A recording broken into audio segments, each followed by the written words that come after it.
আসসালামু আলাইকুম, কেমন আছেন আপনারা সবাই? আশা করি আপনারা অনেক ভালো আছেন। তো আজকে যেহেতু ঈদের দিন, তো আপনারা সবাইকে ঈদ মুবারক। তো সবার ঈদ কেমন কাটতেছে জানেন। তো যেহেতু ছেলে মেয়ে দুজনেই আছে, তো ভাবলাম ছেলে মেয়েকে না একা ঈদ কাটাবো, এর জন্য মেয়ের জামাই নিয়ে আসছি। এটা হইতেছে মেয়ে, আর এটা মেয়ের জামাই। কোয়ালে যাবো হেন জামাই সপ্তাহে এলো ভালো দেন না।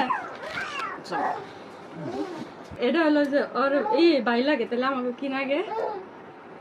আমাকে হলো কুত্তিরা না কি হ্যাঁ কয় কুতুরে নাকি আপন ভাই ছোট ভাই?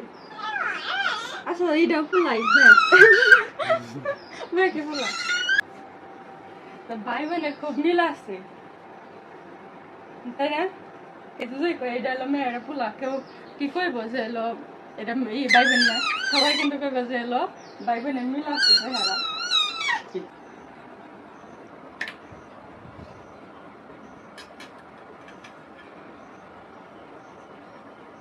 আপনার শ্বশুর আব্বা কি করে জানেন? এখনো খাইলো পিরা গাড়া ধরে নিয়ে খাওয়াই নিয়ে আসে। যে কি খাইছো দিয়ে নেই কেন খাতে বয়ে খাই। তুমি কি বুঝে পোলাওতে তেল দেখা খেতে পারো না? আপনার আব্বা জানো খাইতে পারে না পোলাওতে তেল। সকালে মনে হয় অল্প করে খাইছে, খালি করবে যে পেট ভরা খাইছে।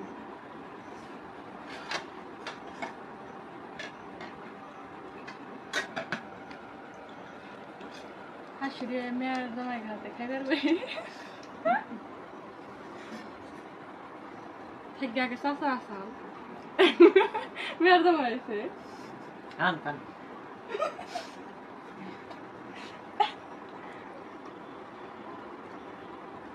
আব্বা তো মনে খাইলো না কেবল।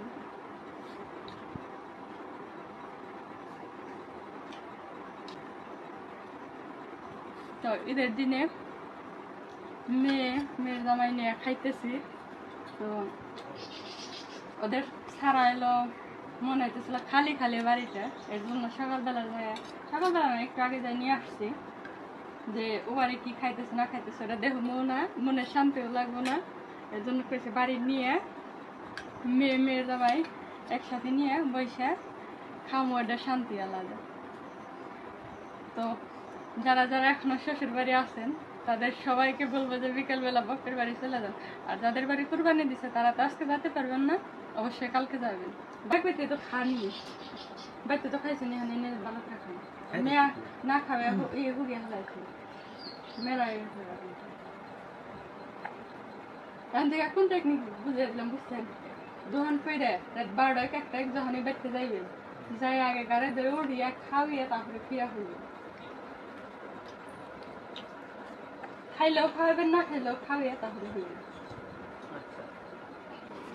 খাওয়ার সঙ্গে বিশ্রাবে না গেছে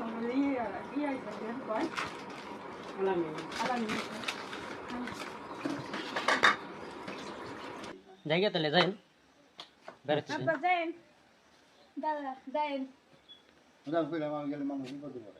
বিপদে পড়ব না। দেখে মাথা দিলে যাই দেখো না 4-5 দিন থাইকে শুনেন ম্যাডাম, থাইকে বাড়িতে যদি কোনো কিছু করুন না করে থাকে দিন বেড়াতে নেই ঠিক আছে।